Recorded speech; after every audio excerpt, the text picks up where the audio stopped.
that goes with them. Hunt meets these days often need a sizable police presence as the bitter struggle between Hunt supporters and the Hunt Saboteurs reaches a new peak of hostility. The huntsmen say they're determined to continue to enjoy their sport. The Saboteurs seem equally determined to stop them. Shireen Wheeler has compiled this special report, which includes violent scenes of confrontation.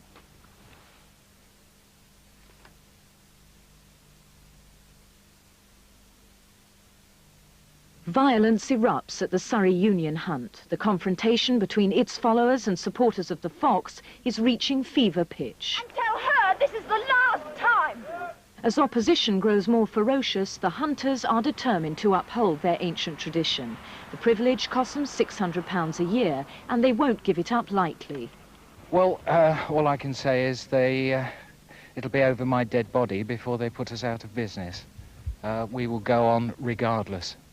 The conflict is concentrated in the southeast, and it's getting worse. 12 hunts all over the region have already been targeted by the Saboteurs this season, with injuries on all sides. At the Essex hunt in January, clashes with more than 200 hunt protesters left 5 police officers and 1 supporter hurt. But it's Surrey Union that is targeted most regularly. Scenes like this at Dorking in February, where 18 people were arrested, are all too common. Now police are employing new tactics, highly planned, with roadblocks carefully sited around the hunt. But it's clear that neither side are happy with their approach. I'm sorry, I've had a bomb under this car in August. I appreciate your concern. However, we cannot have one rule for one and a rule for the other. We have common law powers. You don't have common law powers. We do have common law powers. But you have to have reasonable belief that we're carrying something that is against the law to search us, and you don't have that reasonable belief because we just haven't saboteurs. The collection of weapons confiscated recently at the hunt tells its own story. Police say that most come from saboteurs, but they say some were found in the cars of staff at a security firm employed by the hunt. Operating in Surrey since October, Country Watch is paid to keep protesters off private land. You'll end up with a broken camera. Do what? If you fall over, you'll break your camera. Its director is a former soldier who defends his controversial approach but denies ever carrying weapons. When you have 120 saboteurs bearing down on you, waving sticks with full barrel clavers, then one tends to get a little nervous. If anybody is attacked, obviously he will resort to using something to defend himself, but as a policy, Country Watch does not arm its men, and if there is any implements found in any of the vehicles, then I will make sure that they are taken out as well. Keeping the sides at the Surrey Union apart is highly expensive. This operation needed more than 60 officers, and it cost £20,000 a day to police just one hunt. The Hunt know when they organise the events what's likely to happen. They do know there are public order problems, and they should, in my view, they should expect to pay. Either that, or they could seriously consider meeting less frequently. Would you like to see a situation where the national hunt organisations, for example, maybe made a contribution to policing these sort of events? Here we are keeping the peace. It is not as if we have 2 groups in a football match on private property.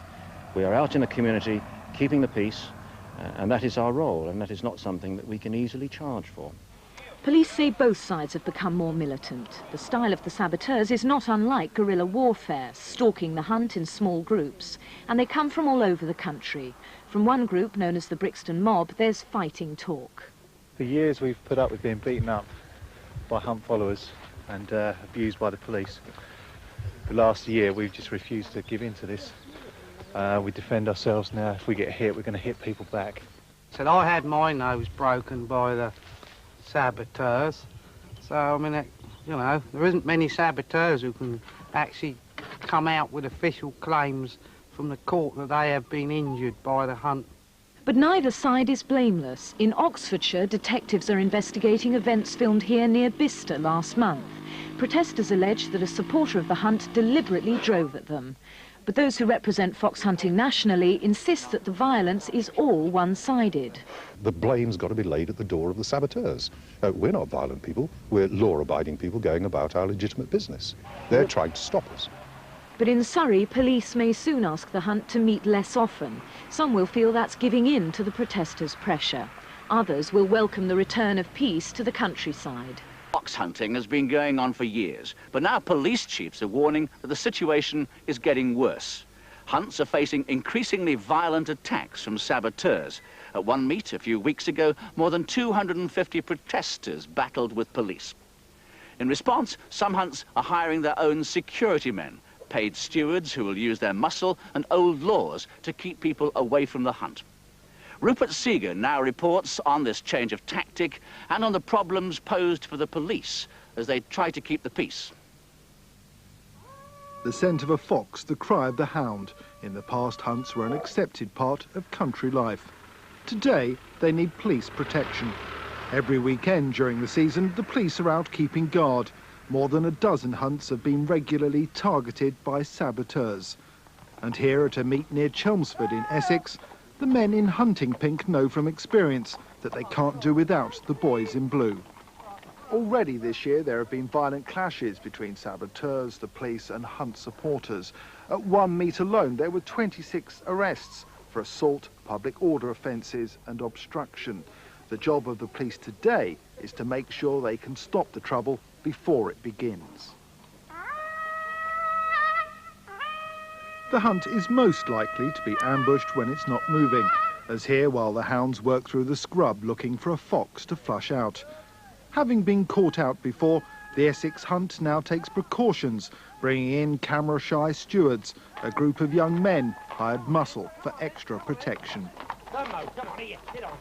Ever wary, the hunt moves off. The saboteurs, the Sabs as they're called, could be round the corner. The stewards bring up the rear in their four-wheel drive.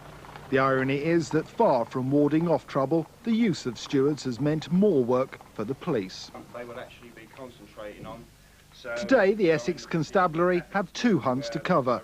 20 officers are given a formal briefing. Formal because the law is tricky and both sides will be watching. As you're aware, for the last couple of weeks we've actually had 0 Sabs in the Essex area and they've been concentrating on hunts elsewhere.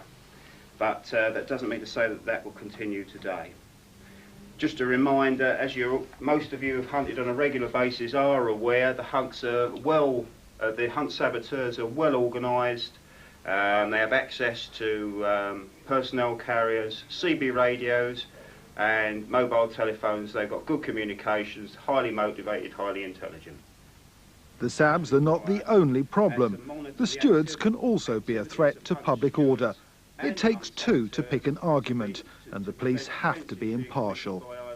I'll stress that point, as I've stressed it right the way through the season. We've got to watch both sides. Both sides have the potential to commit offences, and both sides must be dealt with in exactly the same way if offences are observed. The police know that the Essex Hunt can be a focus for violence. BBC Essex News Update. 26 people are being questioned by police in Chelmsford after violence broke out between saboteurs and members of the Essex Hunt. 5 police officers... All 26 arrested were either saboteurs or protesters. The Hunt says employing stewards is a matter of self-defence. But has it worked? I think the proof that it's worked is that we had 250 thugs sent down to bust it up on January the 23rd. In fact, the leading saboteur wrote a letter to the East Anglian Daily Times saying that she had invited all these groups down because of the stewards and because of what she called the failure of the police to act. Well, we think the police act extremely well, and they have done so, and we're greatly indebted to them, particularly for that amazing performance they put up at the Battle of Stagden Cross, when 30 of them kept a cordon protecting us from these people who were out to kill, as they said, kill, kill, kill, get the children. Just as the Hunt has a right to pursue the fox, so the protesters have a right to demonstrate. But it's the police who get caught in the middle when tempers flare. When they do, you are up against policemen making on-the-spot decisions about what is reasonable force, what isn't reasonable force, what rights are being infringed, what rights aren't being infringed. Legal opinion is quite varied. Officers are responsible personally for their actions. It's spread across a wide area of the country. you've got a really interesting and difficult policing problem. And the job isn't done until the hunt is over. Not all the protesters use violence, but many Sabs specialise in surprise attack, so the police have to be ever vigilant. The day Countryfile trailed the hunt, the Sabs were elsewhere. A new tactic is to combine forces and hit one hunt at a time, and the result can be explosive. This amateur video was filmed by the British Field Sports Society, who lead the campaign for hunting. This is how they see the saboteurs. Speak for herself. She was on the side. I see her opening her mouth now. Out now, didn't she? Hey, Andrew! Stop it now! Stop it! Stop. This, then, is the unacceptable face of protest.